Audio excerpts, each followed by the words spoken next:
Bom dia a todos, sejam bem-vindos à nossa aula de contabilidade, do nosso módulo 2. Então, vamos falar sobre uma das demonstrações mais importantes para a contabilidade, ou para as empresas, melhor dizendo, né?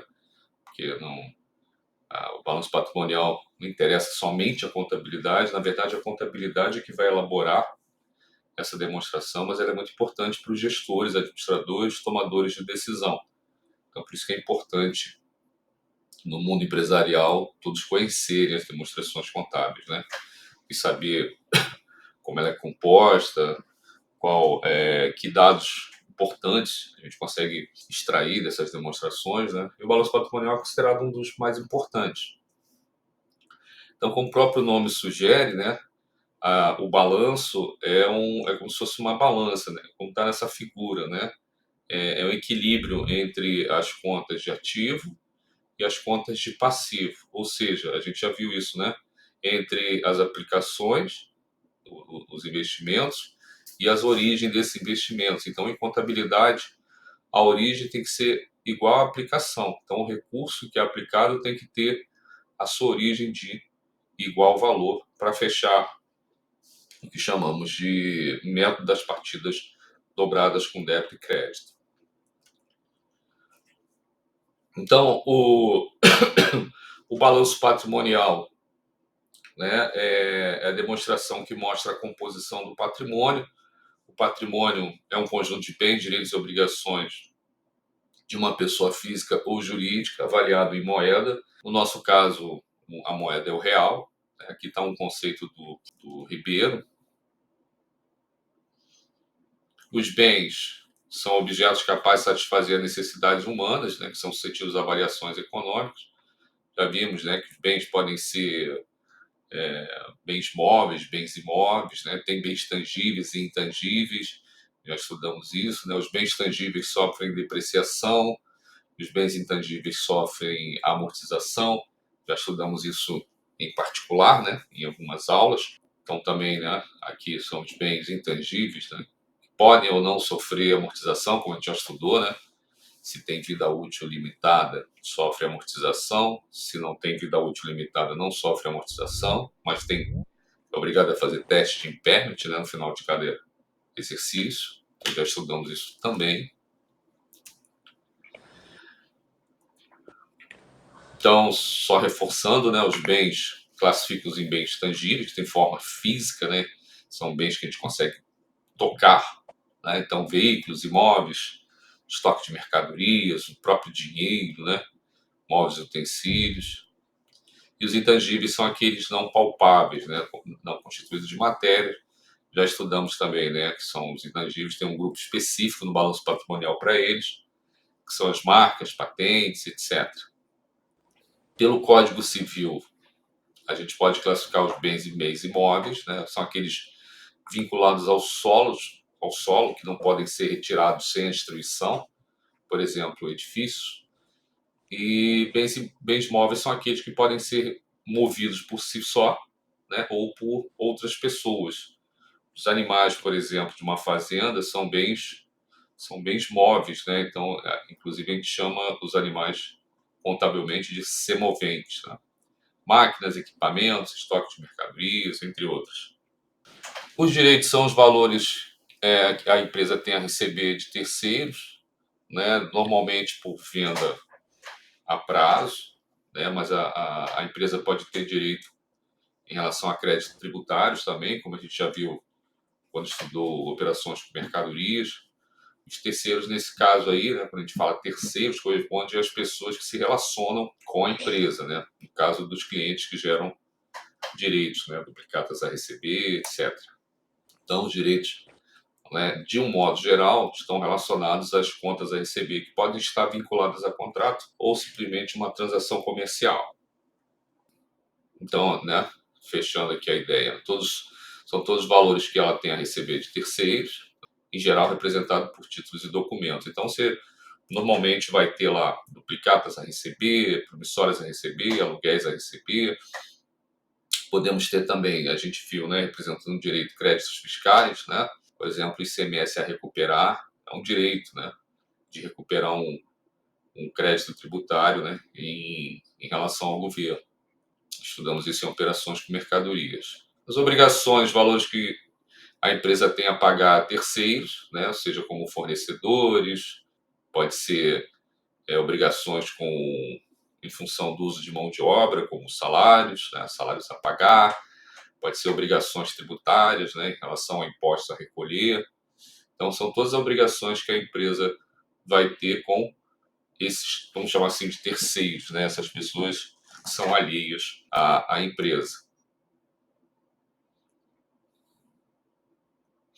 Então, entende-se como dívidas e valores que a empresa tem a pagar a terceiros, né? Então, podemos ter lá no passivo circulante, normalmente, né, passivo circulante, duplicatas a pagar, promissórias a pagar, aluguéis a pagar, isso, né, passivo circulante, contando que isso aqui é tudo de curto prazo, né? Se for longo prazo, a gente já viu que a gente vai classificar como passivo não circulante, né, que são obrigações a pagar após o término do exercício seguinte, ou seja, após um ano. E o patrimônio líquido, né, é a riqueza líquida, né, resultante ali da soma de bens e direitos, ou seja, o ativo, menos as obrigações da empresa. Então, você tem o patrimônio bruto, que está no ativo, são os bens e direitos, menos as obrigações que você tem a pagar, e o que puder dispor disso, né, após liquidar aí suas obrigações, é o que a empresa realmente pode dispor, né, que é o seu patrimônio líquido. Então, o patrimônio líquido, né, na representação dessa demonstração do patrimônio, que a gente chama de balanço patrimonial, do lado esquerdo, os bens e direitos que a empresa tem, do lado esquerdo, as obrigações, e por diferença, a gente vai ver que temos o patrimônio líquido. Então, tem a fórmula que a gente chama de fórmula básica, né, do patrimônio, que patrimônio líquido é igual a bens e direitos menos obrigações. Então, é uma fórmulazinha que a gente não precisa decorar, porque está na lógica aqui, né? Então, o patrimônio líquido, ele vai ficar, né? Ele vai ser essa diferença aqui, bens e direitos menos obrigações. Então, ele vai representar essa parte aqui, né, que eu estava falando aqui da fórmula, né? Que não há necessidade de decorar, porque é uma lógica aqui, né? Esse lado aqui, a gente já falou em outros encontros, ele tem que ele tem que ser igual ao somatório do lado direito, né? Então, para fechar esse somatório aqui, o que falta aqui é a diferença, né, entre a soma disso menos isso. É uma lógica matemática aqui. Nesse caso aqui, qual seria o patrimônio líquido? Então, a gente vai somar 1.830 mais 2.800 menos 4.500, a gente vai ter essa diferença. Lembrando que ele pode ser também negativo, né? Então, assim, mas como é que vai ser negativo, né? A empresa... Sim, a empresa pode estar numa situação, né, falimentar, né, ou de recuperação judicial, onde suas obrigações são maiores que o seu patrimônio bruto. Muitas empresas passam por isso, né, e pedem recuperação judicial. Antigamente a gente chamava de concordata, né, esse termo não se usa mais. E aí a empresa, né, o juiz ele dá um oxigênio para a empresa, né, então um prazo para ela tentar liquidar suas obrigações, né? Mas aí tem que apresentar um plano de negócio para isso, não é só simplesmente ir lá pedir o juiz, e aí ela fica um tempo sem ter que pagar aquelas obrigações com terceiros, né? Para ela poder tentar se recuperar. Por isso que se fala recuperação judicial. Então, nesses casos aqui, a gente poderia ter um patrimônio líquido negativo. Por exemplo, eu poderia ter o somatório de bens e direitos 4.000, obrigações 4.500. Qual seria o patrimônio líquido? Seria menos 500, né? Ou seja, está negativo. Ele está numa que a gente chama de situação líquida negativa, a gente vai ver mais à frente aqui, ou também o mais comum se chamar de passivo a descoberto, né? Vai ver daqui a pouco. Então aqui, né, fechando, desculpa, esse exemplo, bens mais direitos menos obrigações de 4.500, um patrimônio líquido pequenininho aqui, ou seja, sendo essa empresa aqui dissolvida, né, o que os sócios teriam de direito aqui seria R$ 130, né? é o que pertence realmente ao sócio, porque o restante que pertence à entidade, né? Só que a entidade tem que liquidar suas obrigações e o que sobra é dos sócios. Então, o sócio teria que uns míseros R$ 130 nesse caso, né? Assim, então, os estados que o patrimônio podem ter, né? Então, eles podem ter uma situação positiva, que é o que se espera da empresa. Alguns autores chamam de situação líquida positiva, ou situação líquida ativa, ou situação líquida superavitária ou favorável. O que significa isso? Que o passivo ele é menor do que o somatório do ativo, ou o contrário, né? O ativo ele é maior que o passivo. Então, essa situação que eu mostrei aqui, esse exemplo que a gente viu aqui, é uma situação líquida positiva. Eu tenho todos os meus bens e direitos somados, né, liquido minhas obrigações, e meu patrimônio líquido ainda fica positivo. Então, essa é a situação comum das empresas, né, que não estão em processo falimentar, né? Então, essa situação é chamada de positiva, ativa, superavitária ou favorável. Então, demonstra, né, a existência de riqueza própria. Agora, quando o ativo da entidade for igual ao passivo, né, obrigações com terceiros, aí, evidentemente, a situação líquida é igual a nada, né, igual a zero, porque o ativo total é igual às obrigações total. Então, a gente chama de situação zero, né, situação líquida zero ou situação líquida nula.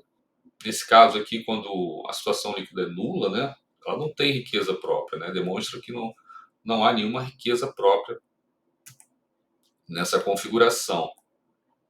E aí, quando o ativo for menor que o passivo, ou seja, as obrigações são maiores que a soma dos bens e direitos, aí a gente tem a situação líquida negativa, né? Também pode ser chamado de situação líquida passiva, ou deficitária, ou desfavorável, ou como ela é muito conhecida, né, como passivo a descoberto, né? Por que passivo a descoberto? Porque você liquida todo o ativo, nesse caso, liquida todo o ativo e não consegue cobrir todo o seu passivo.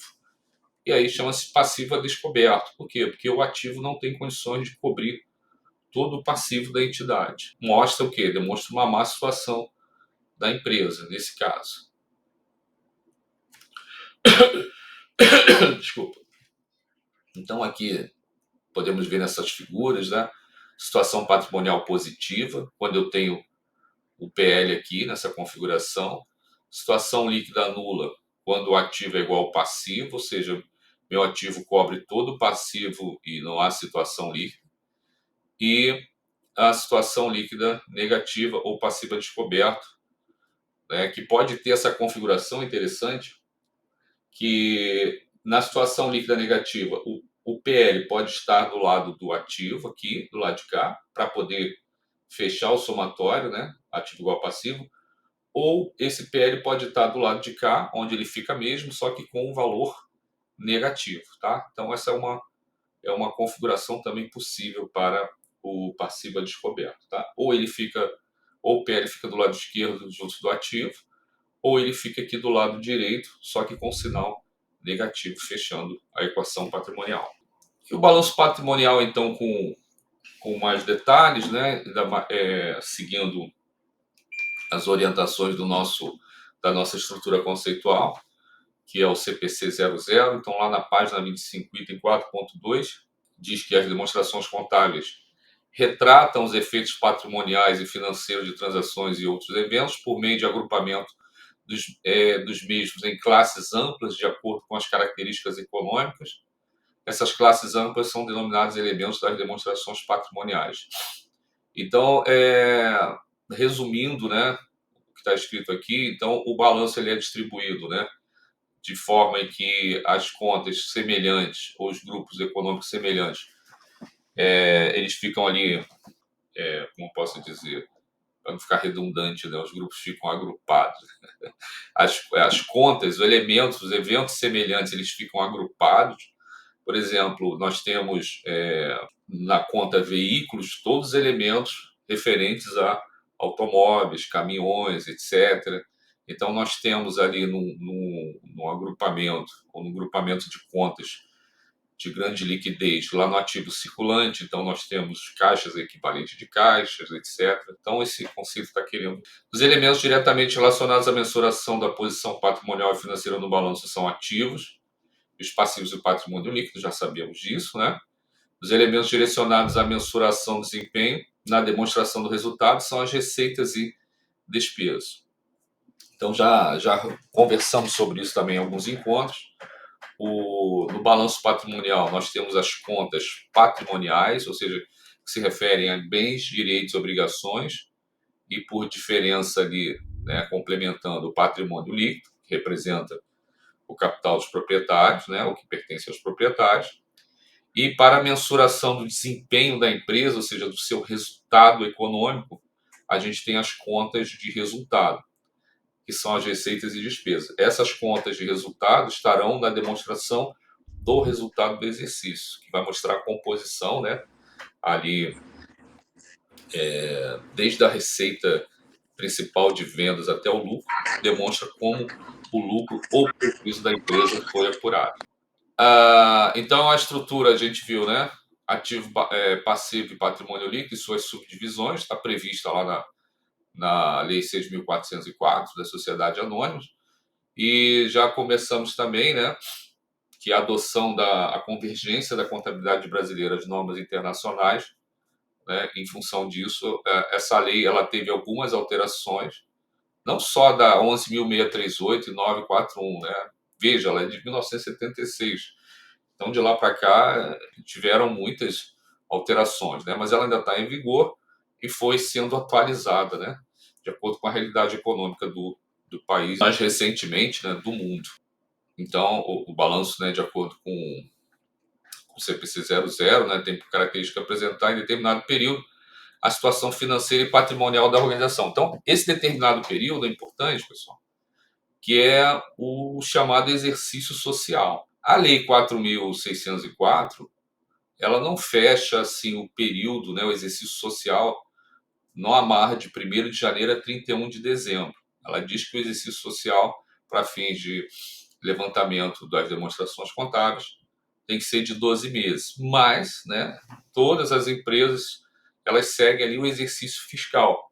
O exercício fiscal é de 1º de janeiro a 31 de dezembro. Então, você não vai ver, dificilmente você vai ver uma empresa que não tem o seu período, né, de apuração ou o exercício social amarrado ali de 1º de janeiro a 31 de dezembro. Normalmente vai ser assim.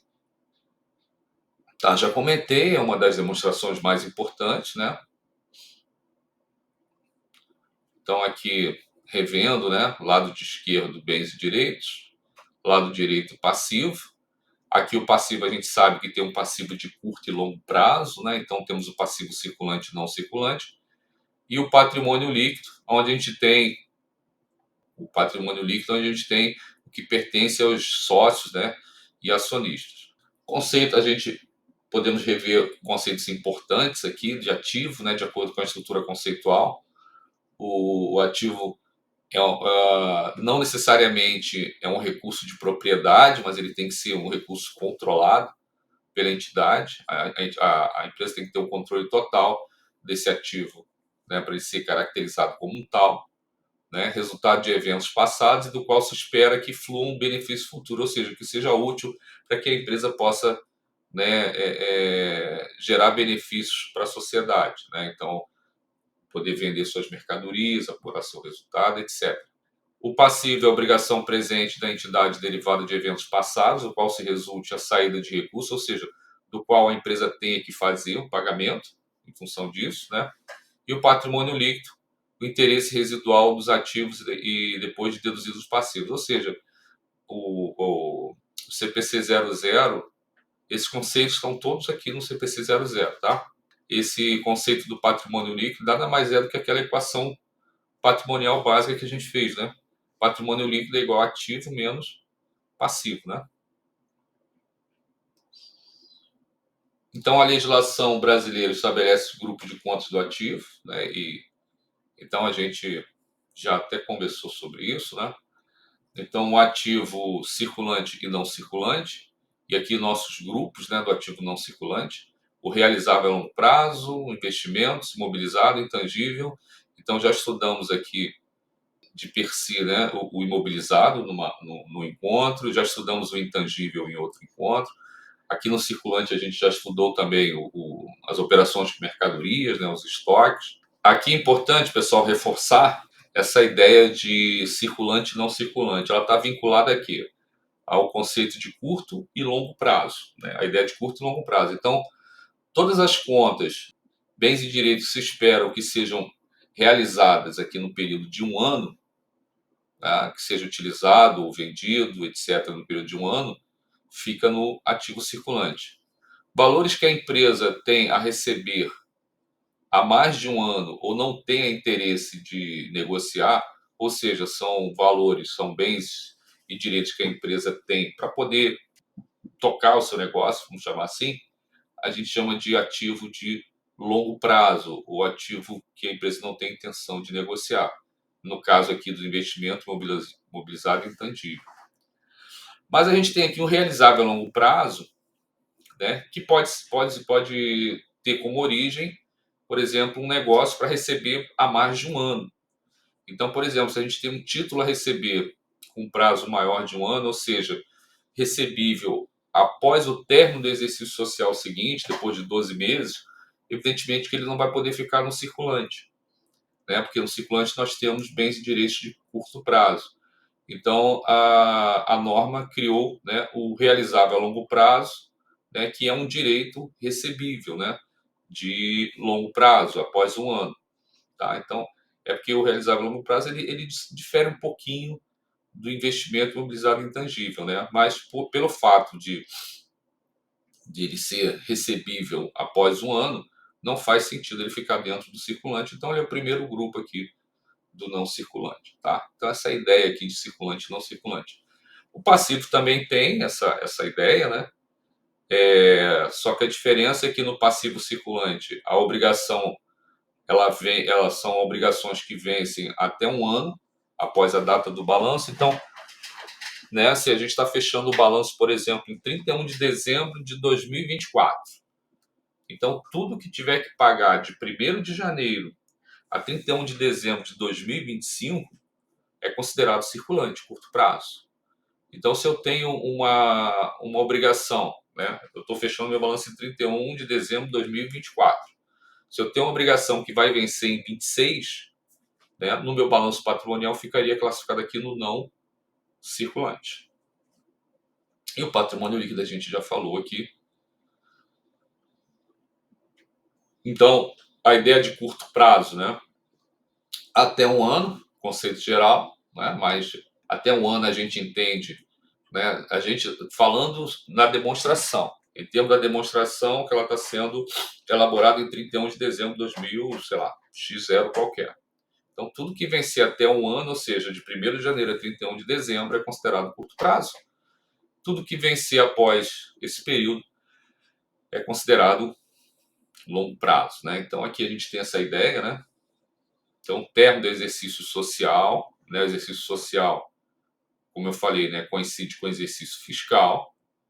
Então, nós temos aqui, por exemplo, 31 de 12 de x0. Tudo que vencer aqui, seja direito ou obrigação, é considerado circulante ou curto prazo. Tudo que vencer após 31 de 12 x1, ou seja, um ano após, né, ou seja, após o término do próximo exercício, é considerado longo prazo. É lógico, né, que quando eu apurar o resultado de 31 de 12 de x1, aqui a gente faz uma reclassificação desse grupo, né? Porque o que está aqui dentro, até 31 de 12 x2, passa a ser o quê? Curto prazo. Aí é uma reclassificação dessas contas, né? A contabilidade vai ajustando. O que era para longo prazo passa a ser curto prazo e assim, vida que segue aqui na empresa, né? Nas reclassificações. Reforçando o conceito, né? Que eu mostrei para vocês aqui com exemplo, com uma parte mais prática. Então, a norma CPC 26, como eu já comentei com vocês em outras oportunidades, ela trata das demonstrações contábeis, né? Então, lá no item 66 dessa norma, o ativo deve ser classificado em circulante e não circulante. Sendo circulante, deve satisfazer esses critérios, espera-se que seja realizado ou pretende-se que seja vendido ou consumido no decurso normal do ciclo operacional da entidade, né? Ou seja, até 12 meses após a data do balanço, o ciclo decurso normal do ciclo operacional da entidade. O ciclo operacional da entidade, normalmente, é o exercício social, né? Está mantido essencialmente com o propósito de ser negociado ou usado, né? Espera-se que seja realizado até 12 meses após a data do balanço, já comentei. É caixa ou equivalente de caixa, né? Então, caixa é o próprio dinheiro, equivalente de caixa é o que pode ser transformado imediatamente em dinheiro, né? Com o próprio depósito bancário, né? Ou aplicações de curtíssimo prazo também são considerados equivalentes de caixa. Todos os demais ativos devem ser classificados como não circulantes. Então, o que eu mostrei na prática para vocês, né, tem origem aqui nesse conceito, né, ou nesses conceitos aqui da norma do Comitê de Processamento Contábil 26, que trata das demonstrações contábeis. Dentro do circulante, né, sim, importante, a lei determina que as demonstrações contábeis informe pelo menos o resultado do exercício anterior, né, para que o investidor ou o credor, né, que são os principais usuários dessas demonstrações, eles possam ter uma ideia de evolução, né, avaliar, fazer comparações. Então, você vai ter, por exemplo, 31/12/18, que é o exercício em análise, e você vai ter aqui uma coluna com o saldo da mesma conta, só que em 31/12 de X7. Então, nós temos aqui, por exemplo, o ativo circulante, né? O ativo circulante a gente pode ter ele dividido em disponibilidades, né? Disponibilidades, então, é o caixas, que são os caixas equivalentes de caixa, né? Como eu comentei. A gente pode ter os direitos, né, nessa sequência, os estoques, e a gente viu também, a gente já até viu isso em outro momento, despesas antecipadas, né, aqui. O importante, eu acho que eu vou comentar isso mais aqui à frente, que as contas do ativo, né, percebam que aqui é curto prazo e a disponibilidade ou caixa está logo em cima, é a primeira conta, né, que está aqui seguindo o circulante.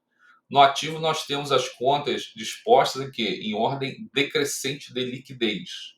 O que significa isso? Quanto mais líquido, quanto mais transformável, quanto mais rápido se transformar em dinheiro, vamos chamar assim, mais essa conta está em cima. Então, por exemplo, a disponibilidade, né, o disponível, nós temos o caixas equivalente de caixa. É o próprio dinheiro.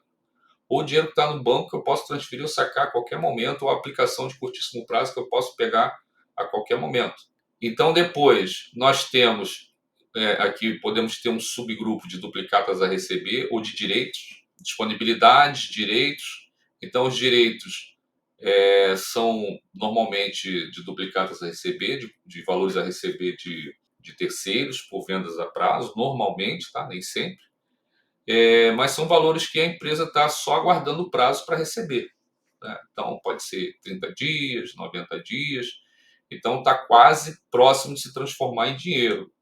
Os estoques, né? Os estoques eu preciso vender, né? Mas espera-se, né, por ser circulante, que ele se realize, que se venda, como a gente viu no conceito no slide anterior, até 360 dias. E aqui não, a gente não tem aqui nesse exemplo, mas podemos ter também aqui as despesas pagas antecipadamente, né, em função de contratos, seguros, etc. A gente já comentou isso em outros encontros, que são valores também que a gente vai classificar aqui no ativo circulante. Caixa equivalente de caixa, compreende valores de caixa em espécie, depósito líquido, já comentei. Aqueles investimentos imediatamente resgatáveis, né, de aplicações financeiras, vencimento até 90 dias no máximo. Aplicações financeiras são ativos representados por títulos e valores imobiliários, com a realização até de 12 meses. Então, são aplicações que a empresa pode ter em CDB, pode ser até em ações, né, desde que ela tenha a intenção de revender em curto prazo, né, e não de fazer parte da gestão da empresa ou ter o controle da empresa. A gente vai ver mais à frente que, nesse caso, vai estar lá no não circulante. Contas a receber normalmente advém, né, da, da operação principal da empresa, que é vender mercadorias, produtos ou serviços, né, mas também, de repente, a empresa tem lá um imóvel, um veículo que ela não esteja usando, ela pode locar também, alugar para terceiros, aí você vai ter um aluguel a receber, tá?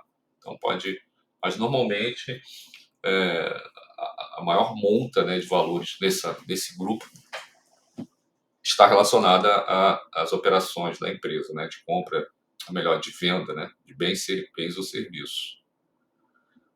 Os estoques são os ativos tangíveis, já vimos esse conceito, né, com objetivo de troca, né, matéria-prima. Então, estoque, eu posso ter estoque de mercadoria para revenda, mas se for uma indústria, eu não tenho mercadoria, eu tenho matéria-prima, eu tenho materiais.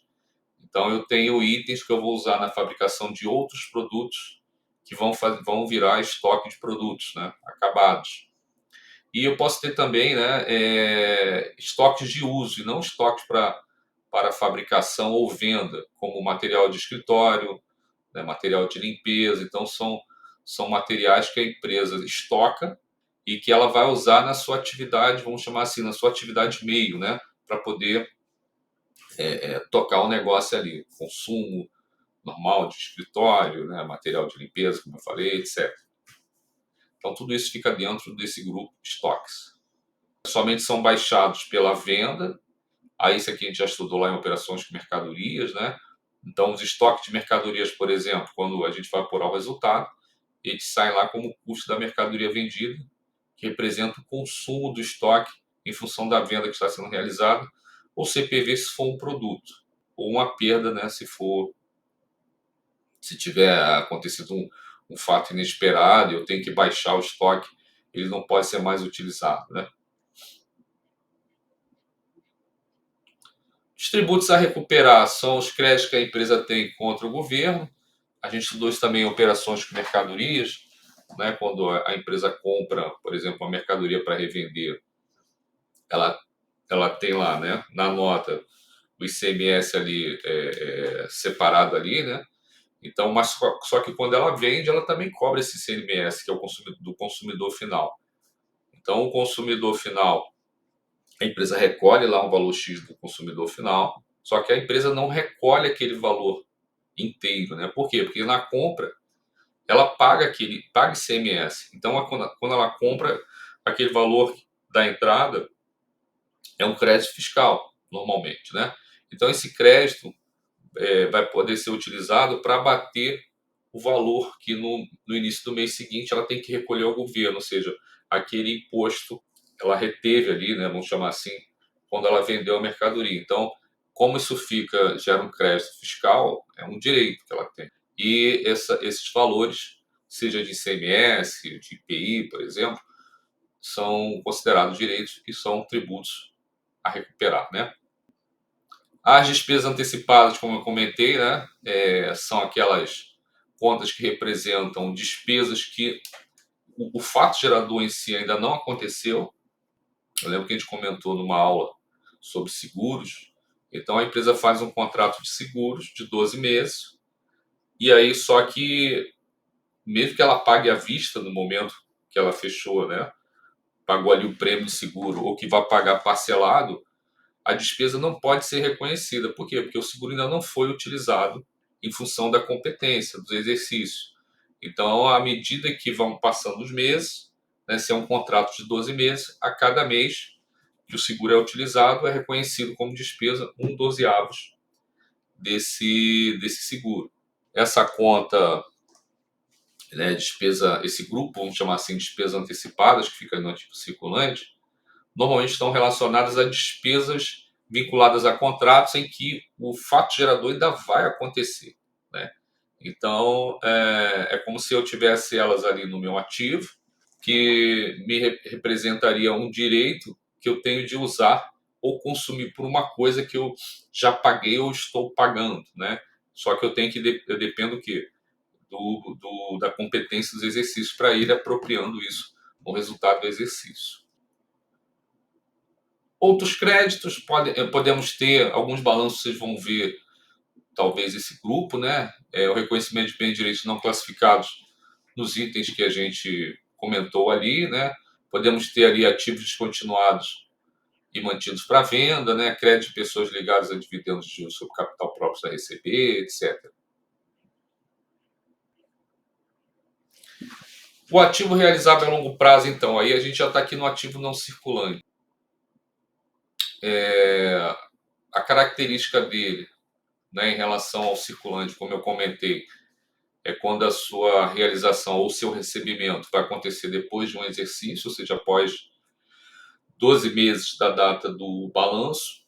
Uma curiosidade interessante aqui é que quando a empresa empresta dinheiro para o sócio ou acionista, mesmo que seja para pagar em menos de um ano, esses valores são registrados como realizável a longo prazo. Tá? Isso está lá na lei. É a única exceção que tem aqui em relação a prazo, quando a empresa empresta dinheiro para sócio ou acionista, né?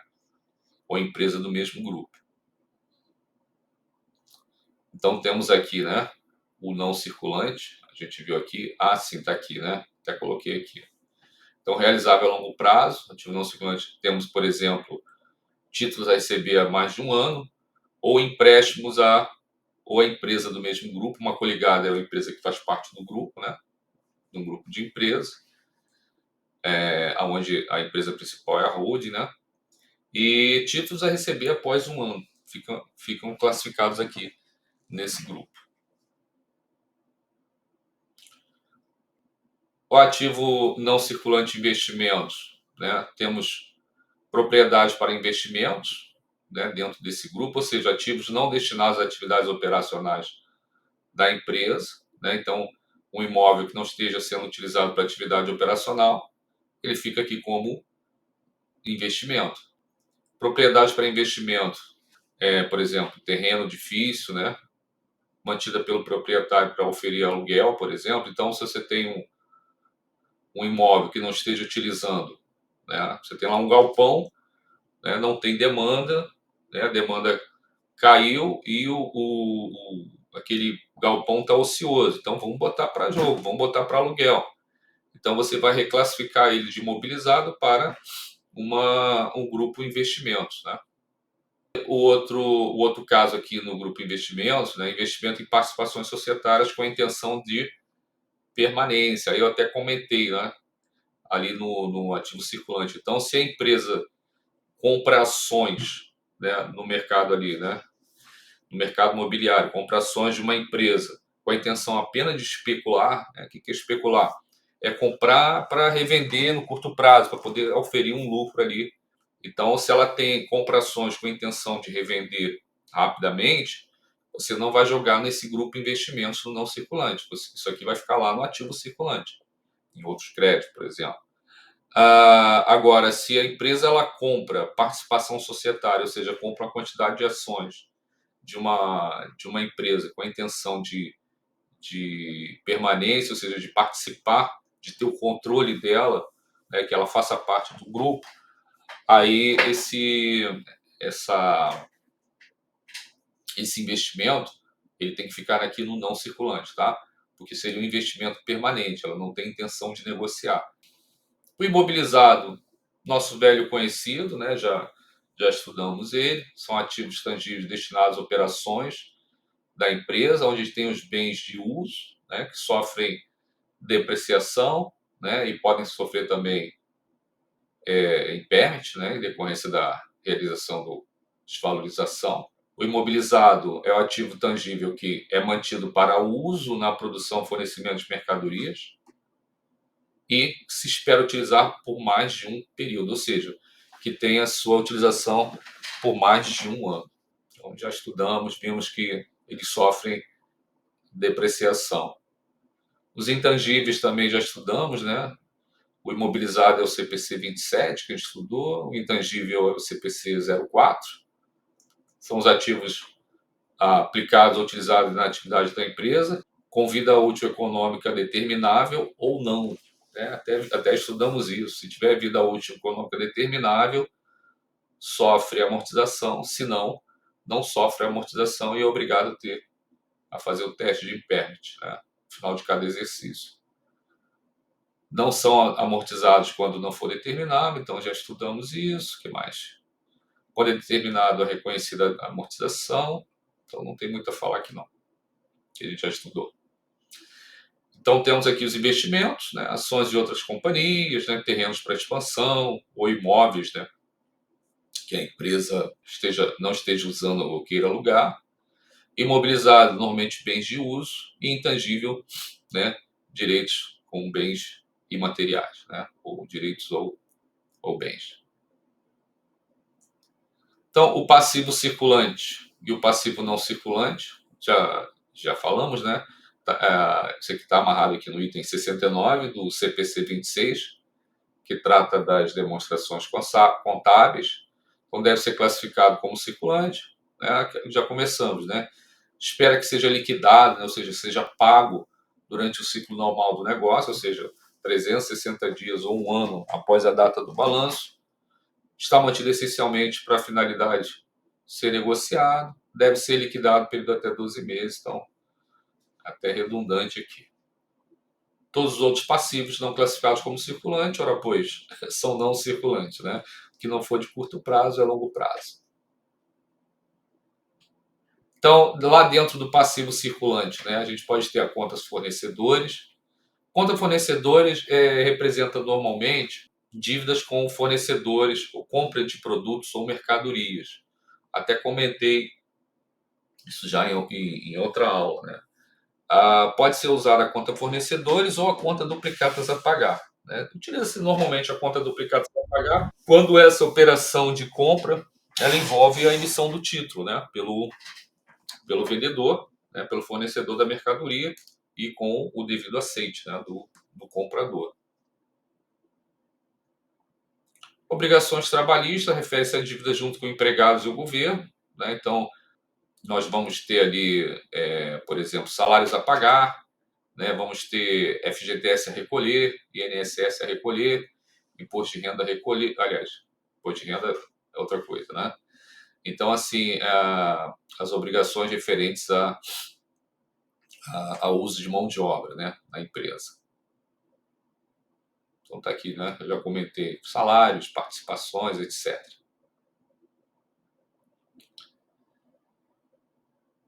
Obrigações fiscais, refere-se à dívida junto ao governo federal, aí sim, né? Imposto de renda,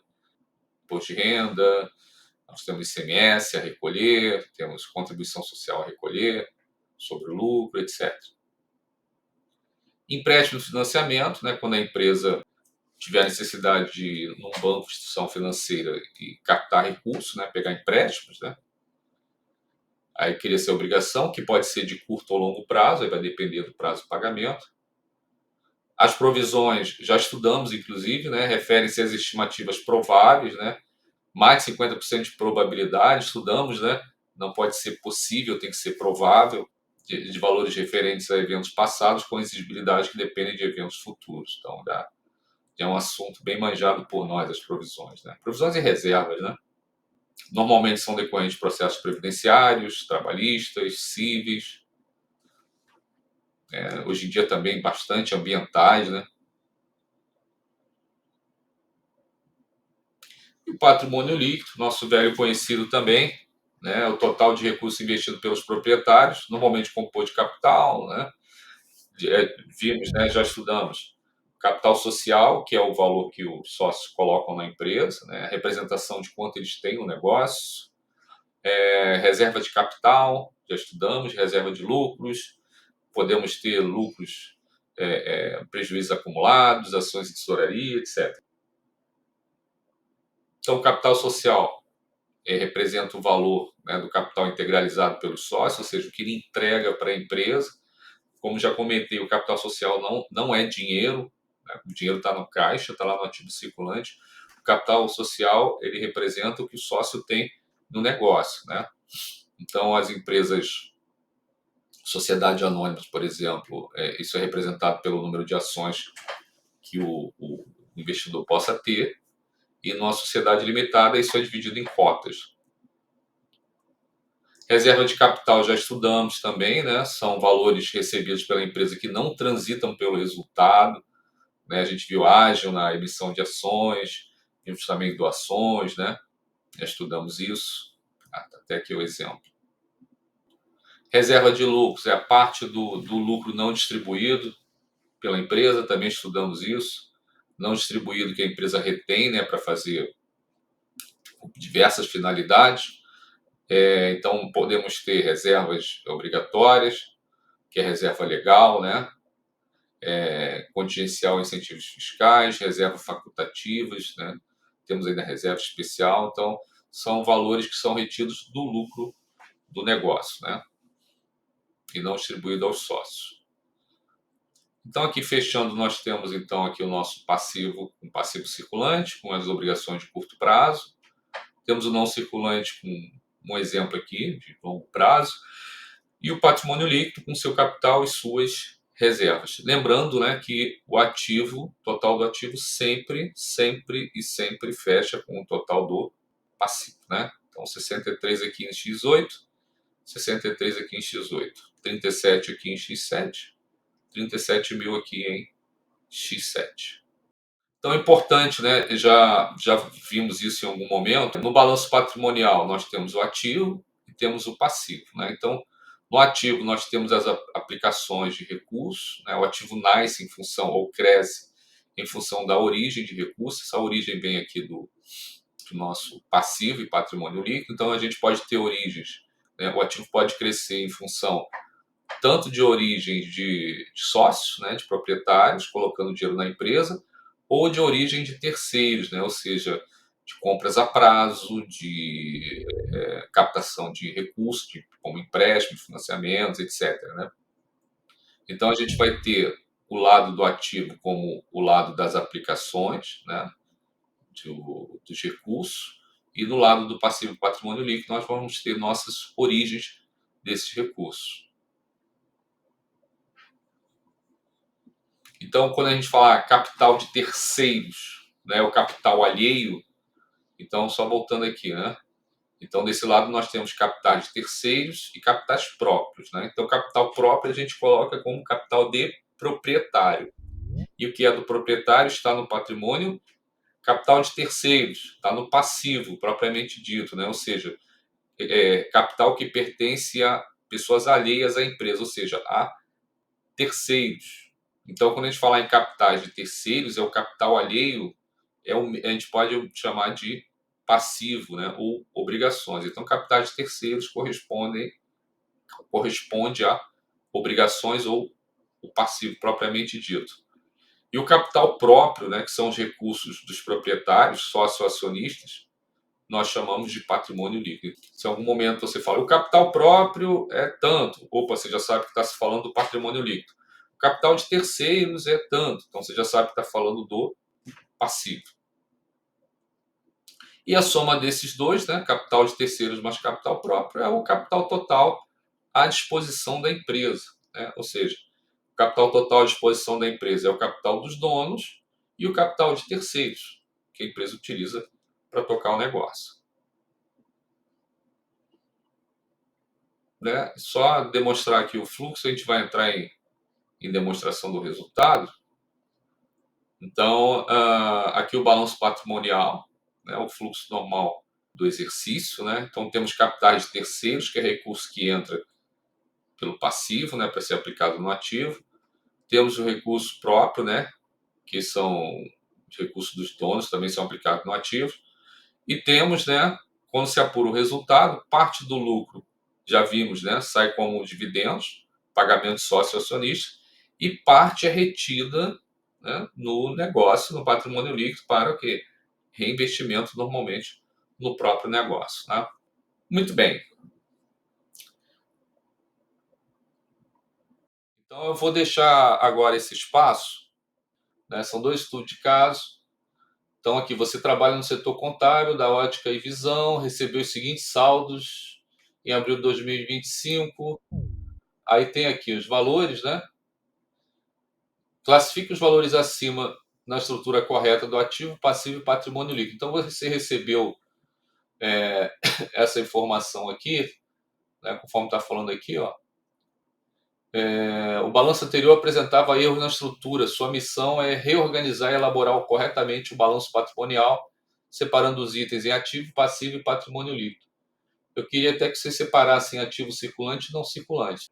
Então, quero que vocês coloquem o que é ativo no ativo, o que é passivo no passivo, o que é PL no PL, e vamos fechar esse balanço aí direitinho. Mas já fazendo aqui o número 2, colocando as contas na estrutura, você já vai estar classificando corretamente, né? Então pode partir logo por 2 aqui, desenhar o balanço patrimonial e lembrando, né? O ativo vai sempre fechar com o passivo. Aí tem o estudo de caso 2, a empresa de doce da vovó, uma microempresa do ramo alimentício, apresentou essa estrutura aqui. Identifique e classifique os elementos ativos e não circulantes, né? Também vamos classificar, montar um balanço. A empresa está equilibrada, a gente viu ali as situações patrimoniais, ativa, positiva, negativa. O capital próprio, já sabemos o que é capital próprio, cobre a maior parte dos ativos. Olá pessoal, estamos de volta. Vamos comentar aí nossos exercícios. Conseguiram fazer? Eu consegui alguns, mas eu estou ainda metade do caminho. Quem mais? Alguém conseguiu fechar? Então vamos fazer o seguinte. Eu vou tocar aqui com a parte de DRE. E aí, dependendo do tempo, aí vocês têm também o exercício de DRE que eu já mandei para vocês. E aí, dependendo do tempo, vocês ficam com, depois que a gente terminar a aula, para tentar terminar todos os exercícios. E aí a gente corrigiria no próximo encontro. Mas vamos ver aqui. Vamos tocar então? Vocês dão uma paradinha aí depois vocês continuam, para a gente poder fechar a nossa programação de hoje. Na verdade, eu mandei para vocês esses 2 casos, né? Mas também mandei outros exercícios, né? Para fazer esses 2 balanços, mas também outros exercícios. Eu tinha esquecido dos outros também, tem mais. Vamos fazer o seguinte, então, vamos tocar aqui, e aí vocês depois fazem com calma os exercícios sobre o balanço que eu passei, né? Que é mais completo. Tem esses 2 casos finais aí, que é para montar os balanços. E eu mandei para vocês também uns slides com exercícios. Temos aqui 10 exercícios, né? Mais os 2 casos. Então, para poder fixar bem esse conceito, ou os conceitos que a gente discutiu aqui. Então, na primeira parte hoje, nós passeamos um pouco aí pelo balanço patrimonial. Professor, Oi? licença, eu só tenho uma dúvida. O intangível, ele fica no ativo circulante ou não circulante? Não circulante. Muito obrigada. A gente tem trabalhado desde o primeiro encontro, eu falei para vocês sobre contabilidade, sobre apuração de resultados, e a gente tem visto em algumas aulas os temas específicos, né? Falamos sobre operações de mercadoria, e aí vimos que é importante saber o custo de aquisição, é importante saber como sai um resultado, né, pela venda dessas mercadorias, e aí vimos como apurar um resultado de uma forma mais simples. Vimos ali também outros pontos do próprio balanço patrimonial, né, e o reflexo na própria demonstração do resultado, né, sobre as operações ali dentro do ativo mobilizado, principalmente referente à depreciação, as operações referente ao resultado, referente aos intangíveis, né, às amortizações, e a gente, a todo momento, independente do assunto que se fale, ou que se falou, a gente falou ali no balanço patrimonial e na DRE, porque não tem como não falar, né? Só que agora a gente vai ver com um pouco mais de detalhe aqui a demonstração do resultado do exercício. Algumas coisas aqui vocês já viram em outro momento. Vamos só reforçar algumas ideias aqui. É importante entender que a demonstração do resultado do exercício ela é uma demonstração dedutiva, né, no sentido, vamos chamar assim, no sentido vertical, porque vem desde a receita principal e vem deduzindo as despesas, né, do período até que se chegue ao lucro ou o prejuízo do exercício. Então, assim, amarrando, né, com a norma contábil, né, então a estrutura legal da demonstração do resultado lá no CPC 00, da estrutura conceitual básica, no 4.24, diz que o resultado é considerado uma medida de performance, ou seja, o desempenho empresarial. Então, a medida de performance ou do desempenho empresarial é o próprio resultado da empresa, né? Ou seja, o lucro. A Lei 6.404, lá no artigo 187, também fala, né, sobre a apuração do resultado. O pronunciamento CPC 26, a demonstração que fala sobre a apresentação das demonstrações contábeis, também cita. Aqui, um modelo de demonstração do resultado do exercício pela Lei 6.404, lá no item 8.7, inicia aqui pela receita bruta de venda de serviço, de bens e serviços. Então, pela Lei 6.404, você inicia pelo faturamento bruto de vendas de bens e serviços, seja à vista ou a prazo. E aí a gente tira os fatores que alteram essa receita bruta. A gente até viu isso em operações com mercadorias. Então, a gente pode ter devolução de vendas, abatimento sobre vendas, aqueles descontos sobre a nota fiscal, né, descontos dados no momento da venda, são também chamados de descontos incondicionais, os descontos comerciais. Aqui os impostos sobre vendas, pode ser o ICMS, pode ser contribuições como o PIS, né, PIS e COFINS sobre a venda, sobre a receita, o IPI no caso de uma empresa industrial, ISS se for uma prestadora de serviço, enfim. A gente viu que da receita bruta a gente tira os valores que deduzem essa receita bruta para chegar à receita líquida. E na Lei 6.404, o modelo mostra bem, né, esses abatimentos sobre as vendas aqui. E aí da receita líquida a gente abate o custo do produto ou do serviço ou da mercadoria vendida. Então é aquela baixa lá do estoque, a gente aprendeu sobre operações com mercadorias. E aí chegamos ao lucro bruto. Do lucro bruto são deduzidas as despesas operacionais, como despesas de vendas, despesas administrativas, as despesas financeiras, né? A receita financeira, se houver, ela entra aqui fazendo um contraponto com as despesas financeiras, né? Para amortizar essas despesas financeiras. Outras despesas operacionais, né? Mais ou menos. E aí tem o lucro operacional, lucro antes do imposto de renda. Aqui está a provisão, esse recorte aqui eu tirei do material que está lá no AVA. E na aula que a gente teve sobre provisões e reservas, a gente viu que o imposto de renda, nesse caso, já é um valor certo, um prazo e valor certo a pagar. Então, não seria uma provisão.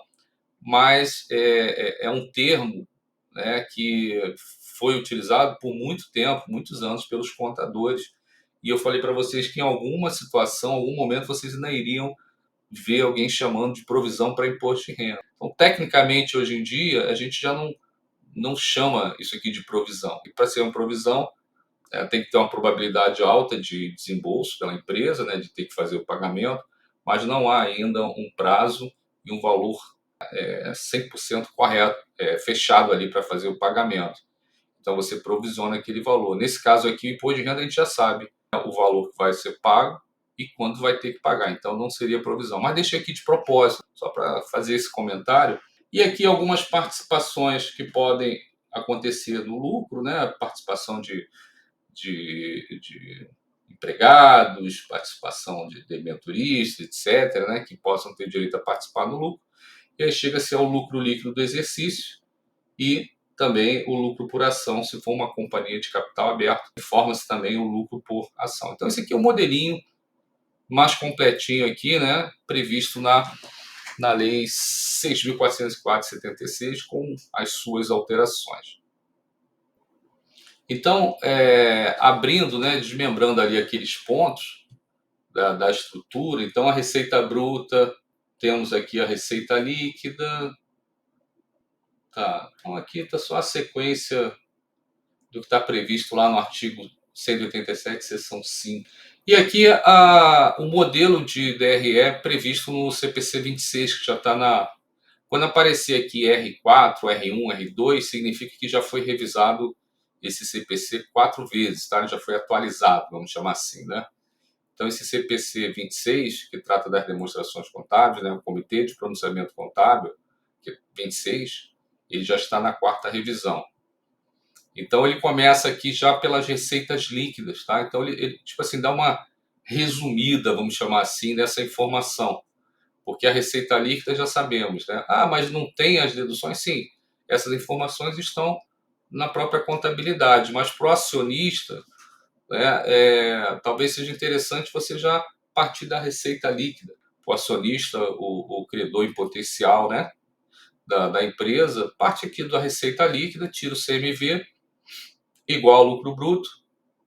Lembrando que esse recorte aqui também eu tirei do AVA, né, do material de vocês.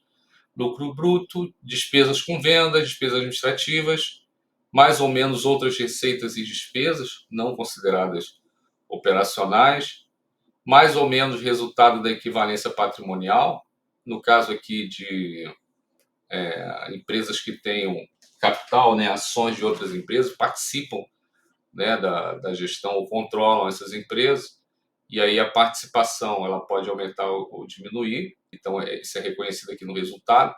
Esse assunto aqui o pessoal da contabilidade vai estudar mais para frente, num módulo específico. Aí lucro antes das receitas e despesas financeiras, reparem que o CPC 26 ele deixa separado aqui, né, a Lei 6.404, ela deixa a receita e despesas financeiras junto com as despesas operacionais em si. Aqui ela separa, né, das outras despesas, só para mostrar o resultado financeiro, né? Então, assim, nós temos despesas financeiras, por exemplo, despesas com juros, despesas bancárias e diversas despesas, né? E tem receitas também, ganhos financeiros. Então, a diferença, por exemplo, se a despesa financeira do período for maior que a receita financeira, aqui se coloca essa diferença. E se for o contrário, a receita financeira for maior que a despesa financeira, então essa diferença é colocada aqui. Então, tá? Por isso que tem mais ou menos aqui. Se despesa for maior que receita, a diferença menor entra aqui. Se receita for maior que despesa financeira, a diferença maior entra aqui somando. E aí tem o resultado antes do imposto de renda e contribuição social. Veja, né? Aqui a gente não tem mais escrito provisão para imposto de renda ou provisão para contribuição social, né? Já temos aqui o imposto de renda e a contribuição direto. E o lucro líquido antes das operações continuadas, resultado líquido das operações descontinuadas, né? Se for o caso, né? E o lucro líquido do exercício. Então eu coloquei aqui, eu vou deixar isso aqui como um exercício também. Bom, para se elaborar a demonstração do resultado do exercício, temos que apurar o resultado. Contabilmente, né, como é que é feita a apuração desse resultado? Dentro daquela ideia do exercício social que eu falei para vocês. Então, de 1º de janeiro a 31 de dezembro, as receitas e despesas elas são confrontadas. Então, de acordo com a competência, né, o regime de competência. O regime de competência, né, como a gente já até comentou, né, está relacionado ao quê? As receitas ganhas ou geradas no período apurado, né, isso independentemente de recebimento, e as despesas consumidas ou incorridas no período independente de pagamento. Então, a gente vai considerar as despesas pelo seu fato gerador e não pelo seu pagamento, e as receitas pelo seu fato gerador e não pelo seu recebimento.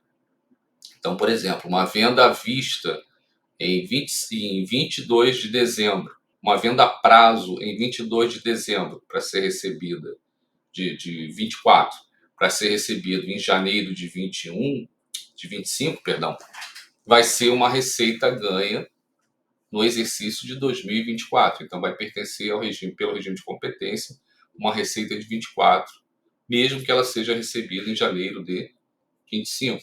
Uma despesa com energia elétrica, né, o consumo de energia elétrica do mês de dezembro de 2024, mas o pagamento é só no dia 10 de janeiro de 2025.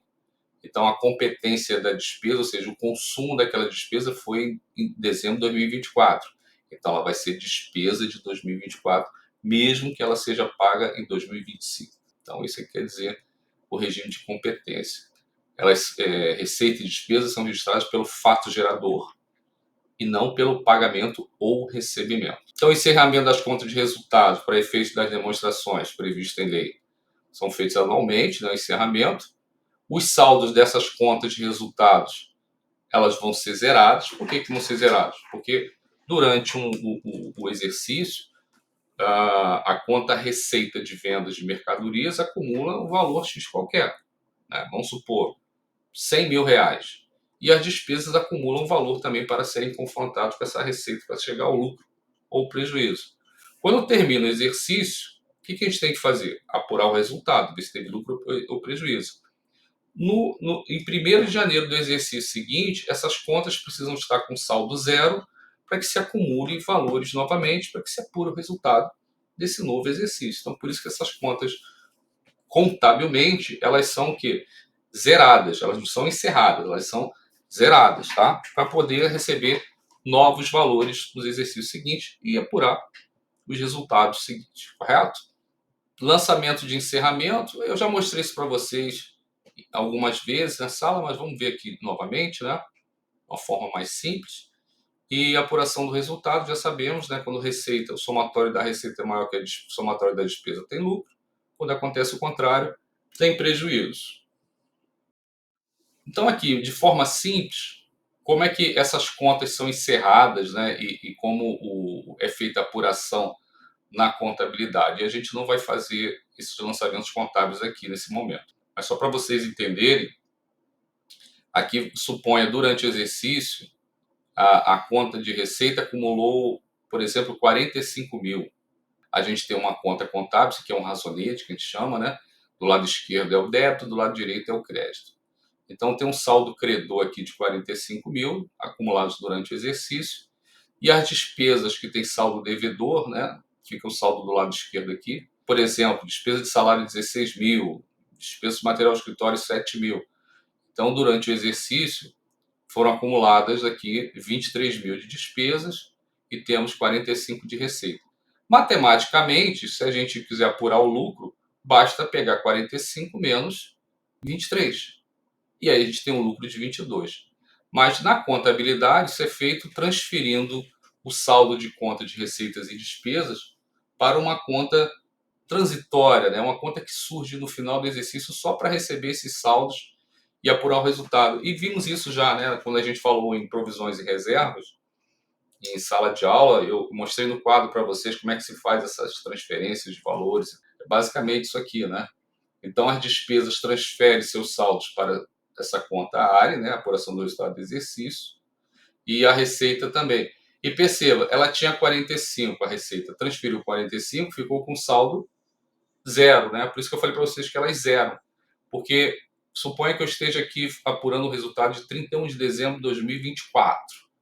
Essas contas aqui de receitas e despesas transferindo seus saldos para essa conta zeraram, e aí elas vão iniciar 1º de janeiro de 2025, receita, saldo zero. Despesa de salário, saldo zero. E aí elas vão acumular os saldos de 2025 para que no final de 2025 seja feita a mesma coisa, tá? Por isso que eu chamei a atenção ali que os saldos são zerados. Mas aí na conta área, apuração do resultado, a gente apura aqui o lucro. Opa, voltei. Apura aqui, por exemplo, um lucro, né? Esse a gente achou aqui de 22 mil. A gente viu que esse é o lucro antes do imposto de renda e contribuição social. Mostrei para vocês na sala, no quadro, né, numa aula que a gente falou de provisões e reservas. A gente vai tirar aqui o imposto de renda e contribuição social, vai lançar isso numa conta específica de passivo circulante. Depois o restante a gente transfere para a conta lucros ou prejuízos acumulados, que é uma conta de PL.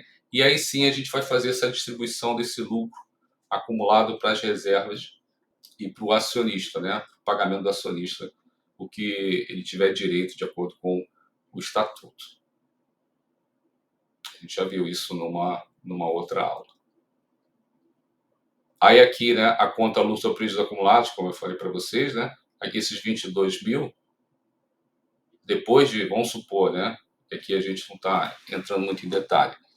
Depois que a gente tirou o imposto de renda e contribuição social, é para cá, e aí, como eu falei, né?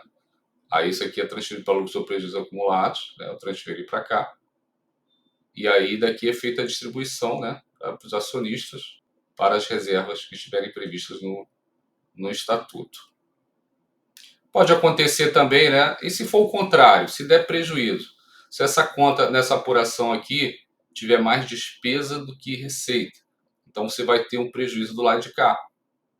E aí a gente vai transferir esse saldo, né, para a mesma conta, lucros ou prejuízo. Percebe? É lucros ou prejuízo acumulados. Se for lucro, o saldo está do lado direito. Se for prejuízo, o saldo está do lado esquerdo. O lucro apurado, né, pertence ao sócio, ao proprietário, evidentemente, né, e o prejuízo ele deve assumir. Aqui só para fazer uma ligação entre uma demonstração e outra, né, que a gente está comentando aqui hoje. Então, supondo que nós temos aqui receita menos despesa, bem simples, né? Tem um lucro de 300, supondo que ele não foi distribuído, ele vai ficar retido aonde? Dentro do patrimônio líquido, né? Como lucros retidos ou reserva de lucros, também outro nome bem conhecido. Então, isso aqui vai fazer a gente fechar o balanço patrimonial com seu ativo e passivo de mesmo valor. Assim, aqui aquele fluxo que eu mostrei antes, né? Então, temos aqui a apuração do resultado, né? Fechando aqui o balanço com a DRE agora. Falamos do capital de terceiros, né? Que são dinheiro, são valores de outras pessoas estranhas, alheias à empresa, né? Fornecedores, prestadores de serviços, etc. Bancos que emprestam dinheiro, fornecedores que vendem a prazo, tá tudo aqui, né? E aqui o patrimônio líquido também, que é uma outra origem, né, de capital, capitais proprietários, que além dos sócios colocarem seu próprio dinheiro, o lucro pertence a eles, né? Só que o lucro não distribuído fica onde? Retido no patrimônio líquido, que é o grupo, né, que pertence ao proprietário, para ser reinvestido aqui no negócio. E parte desse lucro também vai para onde? Vai para os sócios ou acionistas, né? Como dividendo. Sócio de limitada, acionista de empresa sociedade anônima. Assim, vou mostrar para vocês aqui, vocês não vão praticar, vou só mostrar aqui como ficaria uma apuração do resultado. Deixa eu ver aqui. Vocês não vão fazer esses lançamentos, só para entender aqui. Então, no final do exercício, todas essas contas aqui apresentaram esses saldos, né? Então, perceba, nós temos contas patrimoniais, conta de ativo, passivo e contas de resultado aqui. A gente vai apurar o resultado somente com contas de resultado, evidentemente, né? Porque caixa, por exemplo, não é conta de resultado, caixa é conta de ativo. As contas de resultados estão a partir daqui, ó. Vendas, custo da mercadoria vendida, salários, descontos concedidos e descontos obtidos, né? Desconto concedido é uma despesa financeira. A empresa tinha lá, por exemplo, 100 mil em duplicatas a receber, deu um desconto lá para que, de repente, o devedor antecipasse o pagamento, deu um desconto para ele, ou seja, deixou de receber uma parte. Então, o que ele deixou de ganhar funciona como uma despesa. E descontos obtidos pode ser o contrário, né? Eu tenho uma obrigação a pagar, paguei antecipadamente, ganhei um desconto. Ora, se eu deixei de pagar uma obrigação, essa diferença entra como um ganho, né? Em termos contábeis. Então, entraria como uma receita financeira. Então, para apurar o resultado aqui, considerando essas despesas de vendas para baixo, a gente já separei aqui, né? O saldo final das contas de resultado. Então, nós só olhando aqui, a gente já sabe que teve lucro, né? Porque eu tenho 36.500 somatório de receita e 29.287 somatório de despesa. Então, matematicamente, já sei que eu tenho um lucro aqui de mais de 5 mil, né? Talvez mais de 6. Vamos ver aqui. Assim, só para vocês entenderem isso aqui, vocês vão ver isso no próximo módulo, os lançamentos, mas a gente faria os lançamentos, deixa eu mostrar aqui, essas transferências aqui que eu mostrei para vocês, contabilmente, nesse exemplo, com base nesses números aqui, contabilmente são feitas assim. Então, por exemplo, eu vou transferir, quando eu debito vendas e credito o resultado do exercício, eu estou transferindo o valor de todas as vendas para a conta apuração do resultado do exercício.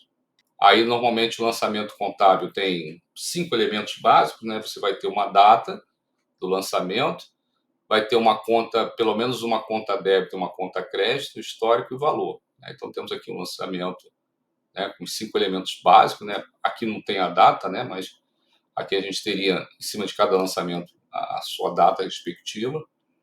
Aqui é a transferência, por exemplo, da conta CMV para a conta resultado do exercício. Então, estou debitando e creditando ela. Então, assim, isso aqui é o que a gente chama lançamento no livro diário, né? Até aqui embaixo.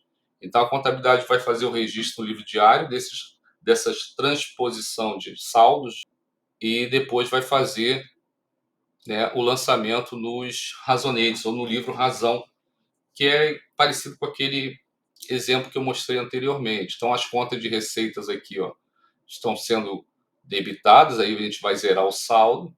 Né? Perceba, estou transferindo vendas daqui para cá.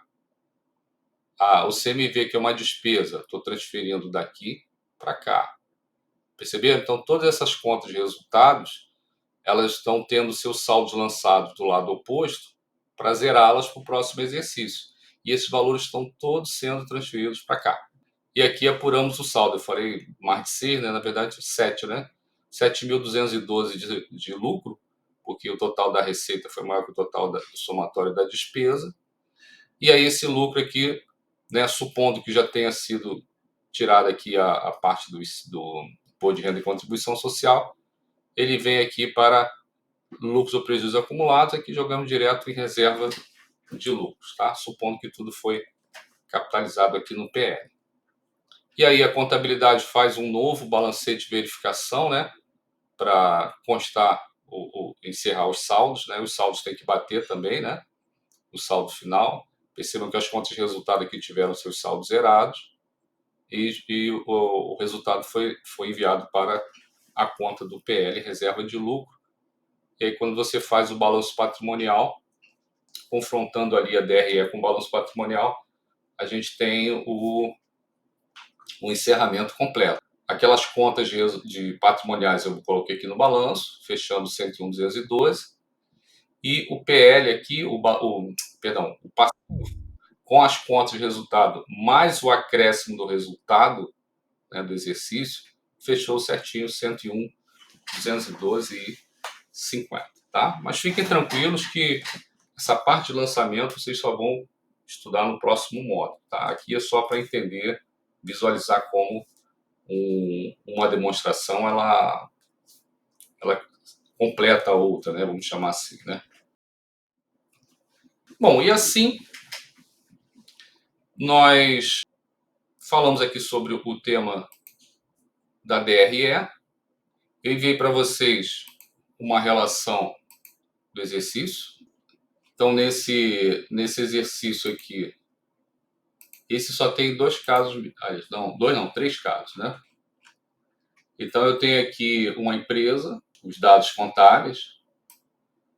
Tá? Então, vocês, com base ali no modelo, pode ser um modelo do CPC 26, elaborar a DRE, identificar o lucro. Então, já está dizendo aqui que foi lucro. Aqui no caso 2, também temos alguns dados. Aqui vocês vão calcular o valor do ISS. Lembrando, né? Receita total menos deduções igual ao lucro bruto, menos despesa igual ao lucro líquido antes do imposto de renda, a imposto de renda e contribuição social igual ao lucro líquido. Então aqui, não sei se esse caso vai ter lucro. Calcular o ISS aqui, elaborar a DRE e identificar se a empresa teve lucro ou prejuízo nesse mês.